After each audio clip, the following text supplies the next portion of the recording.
নতুন বাংলাদেশ গড়ার লক্ষ্যে এসো দেশ বদলাই পৃথিবী বদলাই স্লোগানে তারুণ্যের উৎসব হিসেবে রাজধানীর পল্টন ময়দানে অনুষ্ঠিত হল তারুণ্যের উৎসব আর্চারি প্রতিযোগিতার চূড়ান্ত পর্ব। সমাপনী অনুষ্ঠানে বাংলাদেশ আর্চারি ফেডারেশন এই উৎসব আয়োজনে 8টি জেলা ও অঞ্চল সমূহে এই আয়োজন সম্পন্ন করে পল্টন ময়দানে তারুণ্যের উৎসব 2025 এর চূড়ান্ত পর্ব অনুষ্ঠিত হয়েছে। তৃণমূল থেকে ক্রীড়া প্রতিযোগিতা খুঁজে বের করাই ছিল এই আয়োজনের মূল উদ্দেশ্য। অনেক তো ভালো লাগতেছে, অনেক খুশি হয়েছি যে জীবনে প্রথমে এই গোল্ড পাইলাম। এর আগে পাইছি ব্রোঞ্জ পাইছি, কিন্তু অনেক ভালো লাগতেছে, সত্যি বলতে অনেক ভালো লাগতেছে। 3টা ব্রোঞ্জ আছে আর একটা সিলভার আছে। এটা হচ্ছে আমার first ever sports in my entire life. It was really fun. Although এক মাসটা ওয়াজ ইন্টেন্স, কারণ এই গেমটা এত কাছে ছিল। সো উই হ্যাড টু, মানে আমাদের বো ছাড়া প্র্যাকটিস করার কোনো টাইম ছিল না, রাবার দিয়ে। We just straight went on to bow and then আজকে তো সিলভার পাইছি। হোপ ফর দ্য গোল্ডের জন্য এম করছিলাম অবভিয়াসলি, কিন্তু গোল্ডটা আসে নাই। আরও এক্সপিরিয়েন্স প্লেয়ার্স আছে। আমি যেহেতু আর্চারিতে নতুন, সো আমার জন্য pretty big achievement যে আমি মাত্র এক মাস হয়তো প্র্যাকটিস করছি। সো সিলভার পাইছি, আই থিঙ্ক দ্যাট এটা ভালো অ্যাচিভমেন্ট। নেক্সট ইয়ার বা নেক্সট টুর্নামেন্টে গোল্ডের জন্য অবভিয়াসলি এম করবো। আজকে pretty excited actually. I'm pretty satisfied যে সিলভার পাইছি with the amount of training that we had.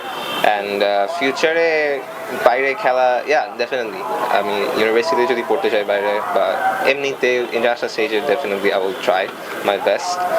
সমাপনী অনুষ্ঠানে প্রধান অতিথির বক্তব্যে জনপ্রশাসন মন্ত্রণালয়ের সিনিয়র সচিব ডক্টর মোহাম্মদ মুখলিসুর রহমান বলেন, ফেডারেশনে কমিটির পুনর্গঠন নিয়ে ভাবতে হবে এবং আমরা চাই এই আর্চারির মাধ্যমে এমন কিছু প্লেয়ার হোক যাদের দিয়ে বাংলাদেশ চিনবে। আমরা চাই এই আর্চারির মাধ্যমে আমাদের দুই একজন এমন প্লেয়ার হোক তাদেরকে দিয়ে বাংলাদেশ চিনবে। The day will come, it is possible.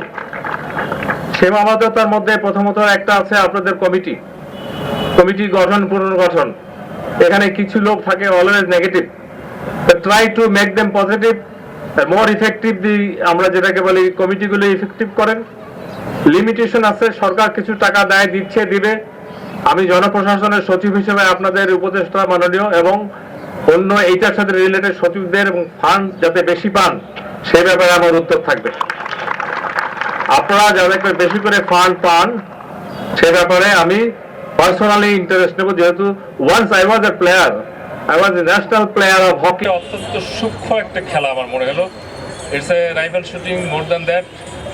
এবং আমরা বিভিন্ন জায়গায় দেখেছি ফ্লাইং মোডে, তারপরে অনেক সময় ব্লাইন্ড যারা থাকে উল্টা হয়ে শুধু পা দিক দিয়ে মারে, এটাও দেখেছি। আজকে যারা দক্ষতার সাথে এই খেলা খেললেন এবং দেখলাম নাম্বারিং কিভাবে হচ্ছে, এবং আমাদের জার্মানির coach, I really appreciate him from Germany. You are here to growing our players. এছাড়া উক্ত আয়োজনে বিশেষ অতিথি হিসেবে উপস্থিত ছিলেন জনাব মোহাম্মদ হিরুজ্জামান, অতিরিক্ত সচিব, যুব ও ক্রীড়া মন্ত্রণালয়, জনাব মোহাম্মদ আমিনুল ইসলাম, যুগ্ম সচিব, যুব ও ক্রীড়া মন্ত্রণালয় সহ আরও অনেকে। আয়োজকদের প্রত্যাশা, এখান থেকে বেরিয়ে আসবে আগামী দিন দেশকে আন্তর্জাতিক পর্যায়ে প্রতিনিধিত্ব করা archery. News desk, ITV Bangla.